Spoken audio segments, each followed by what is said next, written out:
ನಮಸ್ಕಾರ. ಇವತ್ತು ನಾನು ನಿಮಗೆ ಉಪ್ಸಾರು ಪಲ್ಯ ಮುದ್ದೆ ಜೊತೆ ಒಳ್ಳೆ ಕಾಂಬಿನೇಷನ್ ಇದನ್ನು ಹೇಗೆ ಮಾಡೋದು, ಇದಕ್ಕೆ ಬೇಕಾಗಿರುವಂಥ ಇಂಗ್ರೀಡಿಯೆಂಟ್ಸ್ ಏನೇನು ಅಂತ ನೋಡ್ಕೊಂಬರೋಣ ಬನ್ನಿ. ಕಾಯಿ, 2 ಟೊಮೆಟೊ, ಕರಿಬೇವು, ಹುಣಸೆಹಣ್ಣು, ಬೆಳ್ಳುಳ್ಳಿ, ಜೀರಿಗೆ ಮೆಣಸು, ಕೊತ್ತಂಬರಿ ಸೊಪ್ಪು, ಕಾಯಿ ತುರಿ, ಮೊಳಕೆ ಕಟ್ಟಿರುವಂಥ ಕಾಳು, ಈರುಳ್ಳಿ, ರುಚಿಗೆ ತಕ್ಕಷ್ಟು ಉಪ್ಪು. ಕುಕ್ಕರ್ ಇಟ್ಕೊಂಡಿದ್ದೀನಿ. ಇದಕ್ಕೆ ಎಣ್ಣೆ ಬಿಡ್ಕೊಳ್ತೀನಿ ಒಗ್ಗರಣೆ ಕೊಡೋಕ್ಕೆ, ಸಾಂಬಾರು ಮಾಡೋಕ್ಕೆ. ಸೊ ಎಣ್ಣೆ ಕಾಯ್ದಿದೆ. ಈಗ ಬೆಳ್ಳುಳ್ಳಿ ಮತ್ತು ಕರಿಬೇವನ್ನ ಹಾಕೋತೀನಿ ಒಗ್ಗರಣೆಗೆ. ಸೊ ನೀಟಾಗಿ ಇದನ್ನು ಫ್ರೈ ಮಾಡ್ಕೋಬೇಕು. ಸೊ ಈಗ ಇದಕ್ಕೆ ಮೊಳಕೆ ಕಟ್ಟಿರುವಂಥ ಕಾಳನ್ನ ಇದಕ್ಕೆ ಸೇರಿಸ್ಕೊತೀನಿ. ಸೊ ಇದನ್ನು ಕೂಡ ಚೆನ್ನಾಗಿ ಹುರ್ಕೊಳ್ಳೋಣ. ಸೊ ಇವಾಗ ಇದಕ್ಕೆ ನಾನು ನೀರು ಸೇರಿಸ್ಕೊಳ್ತೀನಿ. ಸೊ ಇವಾಗ ನಾನು 2 ಟೊಮೊಟೊ ಹಾಕೋತೀನಿ ಇದಕ್ಕೆ, ಹಾಗೂ ರುಚಿಗೆ ತಕ್ಕಷ್ಟು ಉಪ್ಪು. ಸೊ ಇವಾಗ ಇದನ್ನು ಲಿಡ್ ಮುಚ್ಕೊಂಡು ಒಂದು 2 ವಿಷಲ್ ಬರೋವರೆಗೂ. ಸೊ ಇವಾಗ ನಾವು ಇದಕ್ಕೆ ಖಾರ ಮಾಡ್ಕೊಳ್ಳೋಣ ಉಪ್ಸಾರಿಗೆ. ಸೊ ಇದಕ್ಕೆ ಒಂದು ಬಾಣಲಿಗೆ 1 ಸ್ಪೂನಷ್ಟು ಎಣ್ಣೆ ಹಾಕಿದ್ದೀನಿ. ಇದಕ್ಕೆ 1 ಮೆಣಸಿನ್ಕಾಯಿ ಸೇರಿಸ್ಕೊಳ್ತೀನಿ ಹುರ್ಕೊಳ್ಳೋಕ್ಕೆ. ಜಾಸ್ತಿ ಎಣ್ಣೆ ಹಾಕಬಾರ್ದು, 1 ಸ್ಪೂನ್ ಹಾಕಿರೋದು. ಸೊ ಇದನ್ನು ನಾನು ಇವಾಗ ನೀಟಾಗಿ ಹುರ್ಕೊಳ್ತೀನಿ. ಸೊ ಇಲ್ಲಿ ನೋಡ್ತಾ ಇದ್ದೀರಾ ಲೈಟ್ ಕಲರ್ ಚೇಂಜ್ ಆಗ್ತಾ ಇದೆ. ಸೊ ಈಗ ಆಫ್ ಮಾಡ್ಕೊಳ್ತೀನಿ. ಸೊ ಇವಾಗ ಖಾರಕ್ಕೆ ಒಂದು ಜಾರ್ ತೊಗೊಂಡಿದ್ದೀನಿ. ಸೊ ಇದಕ್ಕೆ ಏನೇನು ಹಾಕೋಣ ನೋಡ್ಕೊಂಬರೋಣ ಬನ್ನಿ. ಸೊ ಇವಾಗ ಇದಕ್ಕೆ ನಾವೇನು ಹುರ್ಕೊಂಡಿದ್ವಿ ಆ ಮೆಣಸಿನ್ಕಾಯಿ ಹಾಕ್ಕೊಳ್ತೀನಿ, ಮೆಣಸು ಜೀರಿಗೆ ಹಾಕ್ಕೊತೀನಿ. ಇವಾಗ ಇದಕ್ಕೆ ನಾನು ಬೆಳ್ಳುಳ್ಳಿ ಹಾಕ್ಕೊಳ್ತೀನಿ ಬಿಡಿಸಿರುವಂಥ, ಹಾಗೂ ಹುಣಸೆ ಹಣ್ಣು ಹಾಕ್ಕೊಳ್ತೀನಿ. ಸೊ ಇವಾಗ ಇದಕ್ಕೆ ಹಸಿ ಕರಿಬೇವು ಹಾಕ್ತೀನಿ. ಸೊ ಇದಕ್ಕೆ ಕೊತ್ತಂಬರಿ ಸೊಪ್ಪು ಹಾಗೂ ಸ್ವಲ್ಪ ಕಾಯಿ ತುರಿ ಸೇರಿಸ್ಕೊಳ್ತೀನಿ. ಸೊ ಇದಕ್ಕೆ ನಾನಿಲ್ಲಿ ದಪ್ಪುಪ್ಪು ಹಾಕ್ಕೊಳ್ತೀನಿ ರುಚಿಗೆ ತಕ್ಕಷ್ಟು. ಈಗ ನೋಡ್ಬೋದು 2 ವಿಷಲ್ ಆಗಿದೆ.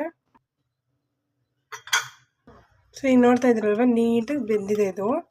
ಇಲ್ಲಿ ನಾವು 2 ಟೊಮೆಟೊ ತೊಗೊಂಡ್ವಿ. ಇವಾಗ 1 ಟೊಮೆಟೊ ತೊಗೊಂಡು ನಾವು ಏನು ಜಾರ್ ರೆಡಿ ಮಾಡ್ಕೊಂಡಿದ್ವಿ ಅಲ್ವಾ, ಸೊ ಅದಕ್ಕೆ ಹಾಕ್ಕೊಳ್ತೀನಿ ಉಪ್ಸಾರು ಖಾರಕ್ಕೆ. ಸೊ ಇದಕ್ಕೆ ನಾವು ಸ್ವಲ್ಪ ಉಪ್ಸಾರು ಮತ್ತು ಅದ್ರ ಬೇಯಿಸ್ಕೊಂಡಿರುವಂಥ ಕಾಳನ್ನ ಹಾಕ್ಕೊಳ್ತೀನಿ. ಸೊ ಇವಾಗ ಇದು ನೀಟಾಗಿ ಮುಚ್ಚಿ ನಾವು ಗ್ರೈಂಡ್ ಮಾಡ್ಕೊಳ್ಬೇಕು. ಸೊ ಈಗ ಆಗಿದೆ ನೋಡಿ, ತುಂಬ ಗಮ್ ಅಂತಿದೆ ಇದು. ಸೊ ಇದನ್ನು ಬರೀ ಅನ್ನ ಮತ್ತು ತುಪ್ಪಕ್ಕೂ ಕೂಡ ತಿನ್ಬೋದು ನೀವು. ಸೊ ಇವಾಗ ಇದನ್ನು ಸೈಡ್ಗೆ ಇಟ್ಕೊಳ್ಳೋಣ. ಸೊ ಈಗ ನಾನು ಖಾರ ಎಲ್ಲ ಶಿಫ್ಟ್ ಮಾಡಿಕೊಂಡು ಸ್ವಲ್ಪ ಖಾರ ಮಾಡಿಕೊಂಡು 1 ಟೊಮೆಟೊ ಸೇರಿಸ್ಕೊಳ್ತೀನಿ. ಇದು ನೀಟಾಗಿ ಗ್ರೈಂಡ್ ಮಾಡ್ಕೋಬೇಕೀಗ. ಸೊ ನಾವೇನು ಕಾಳು ಮತ್ತು ನೀರನ್ನ ಬೇಯಿಸ್ಕೊಂಡಿದ್ವಿ ಅದನ್ನು ಸಪ್ರೇಟ್ ಮಾಡಬೇಕೀಗ. ಸೊ ಅದಕ್ಕೆ ನಾನು ಇಲ್ಲಿ ಸೋಸುವಂಥ ಜಾಗಿ ಮತ್ತು ಕೆಳಗಡೆ ತಪ್ಪಲೆ ಇಕ್ಕಿದ್ದೀನಿ. ಸೊ ಈಗ ಅದನ್ನು ನಾನು ಬಗ್ಗಿಸ್ಕೊತೀನಿ. ಸೊ ಕಾಳು ಒಗ್ಗರಣೆ ಹಾಕ್ಕೊಳಕ್ಕೀಗ ನಾನು ಎಣ್ಣೆ ಬಿಟ್ಕೊಳ್ತೀನಿ. ಸೊ ಎಣ್ಣೆ ಕಾಯ್ದಿದೆ. ಸೊ ಈಗ ಈರುಳ್ಳಿ ಹಾಕ್ಕೊಳ್ತೀನಿ. ಈರುಳ್ಳಿ ಮತ್ತು 1 ಮೆಣಸಿನ್ಕಾಯಿನ ಮುರಿದು ಹಾಕ್ಕೊಳ್ತಾ ಇದ್ದೀನಿ. ಸೊ ಇವಾಗ ಇದನ್ನು ನೀಟಾಗಿ ಫ್ರೈ ಮಾಡ್ಕೋಬೇಕು. ಸೊ ಇದಕ್ಕೆ ಸಾಫ್ಟಾಗಿ ಉಪ್ಪು ಹಾಕ್ಕೋಬೇಕು. ಆಲ್ರೆಡಿ ನಾವು ಸಾಂಬಾರಿಗೆ ಮತ್ತು ಖಾರಕ್ಕೆ ಹಾಕ್ಕೊಂಡಿರೋದ್ರಿಂದ ಇಲ್ಲಿ ನೋಡ್ಕೊಂಡು ಹಾಕ್ಕೊಳ್ಬೇಕು. ಸೊ ಇದು ಗೋಲ್ಡನ್ ಬ್ರೌನ್ ಬರೋವರೆಗೂ ನೀಟಾಗಿ ಫ್ರೈ ಮಾಡ್ಕೋಬೇಕು. ಸೊ ಈಗ ಈರುಳ್ಳಿ ಗೋಲ್ಡನ್ ಬ್ರೌನ್ ಆಗಿದೆ. ಸೊ ಇದಕ್ಕೆ ನಾವು ಬೇಯಿಸಿಟ್ಕೊಂಡಿರೋಂಥ ಕಾಳನ್ನ ಹಾಕೊಳ್ಳೋಣ. ಸೊ ಇದನ್ನು ನೀಟಾಗಿ ಮಿಕ್ಸ್ ಮಾಡ್ಕೊಳ್ಬೇಕು ಈಗ ಈರುಳ್ಳಿ ಜೊತೆ. ಸೊ ಆಲ್ರೆಡಿ ಕಾಳು ಬೆಂದಿರೋದ್ರಿಂದ 2 ನಿಮಿಷ ಬೇಯಿಸಿದ್ರೆ ಸಾಕು. ಸೊ ಇವಾಗ ಇದಕ್ಕೆ ನಾನು ಕೊತ್ತಂಬರಿ ಸೊಪ್ಪು ಆ್ಯಡ್ ಮಾಡ್ಕೊಳ್ತೀನಿ ಮತ್ತು ಕಾಯಿ ತುರಿ ಆ್ಯಡ್ ಮಾಡ್ಕೊಳ್ತೀನಿ. ಸೊ ಇವಾಗ ಇದನ್ನು ನೀಟಾಗಿ ಮಿಕ್ಸ್ ಮಾಡ್ಕೊಳ್ಳೋಣ. ಸೊ ಈಗ ಸ್ಟವ್ ಆಫ್ ಮಾಡಿಕೊಂಡೆ. ಇಲ್ಲಿ ರುಚಿಕರವಾದ ಪಲ್ಯ ರೆಡಿಯಾಗಿದೆ. ಸೊ ಈಗ ಸಾಂಬಾರು ಮಾಡೋದು ಹೇಗೆ ಅಂತ ನೋಡ್ಕೊಂಬರೋಣ. ಸೊ ಇಲ್ಲಿ ಆಲ್ರೆಡಿ ನಾವು ಕಾಳು ಬೇಯಿಸ್ಕೊಂಡಿದ್ವಲ್ಲ, ಸೊ ಆ ನೀರಿಗೆ ನಾನು ಟೊಮೆಟೊ ಮತ್ತು ಖಾರ ರುಬ್ಕೊಂಡಿದ್ವಲ್ಲ ಅದನ್ನ ಸೇರಿಸ್ಕೊಳ್ತೀನಿ. ಸೊ ಇದು ಒಂದು ಕುದಿ ಹತ್ತೋವರೆಗೂ, ಅದಾದಮೇಲೆ ಸಾಂಬಾರು ಕೂಡ ರೆಡಿ ಆಗುತ್ತೆ. ಸಾರು ಮಾಡ್ಕೊಳ್ಳೋಣ. ಮುದ್ದೆ ಇಟ್ಕೊಂಡಿದ್ದೀನಿ, ಪಲ್ಯ ಹಾಕ್ಕೊಳ್ತಾ ಇದ್ದೀನಿ.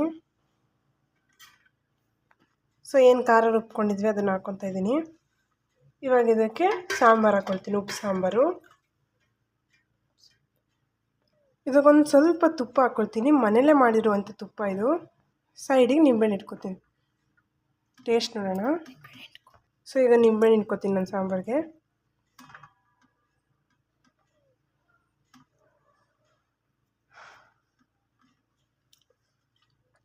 ತುಂಬ ಸಾಫ್ಟಾಗಿ ಪಲ್ಯ ಮಾತ್ರ ಸೂಪರಾಗೈತೆ. ಸಾಂಬಾರು, ಉಪ್ಪು, ಹುಳಿ, ಖಾರ ಎಲ್ಲ ಪರ್ಫೆಕ್ಟ್.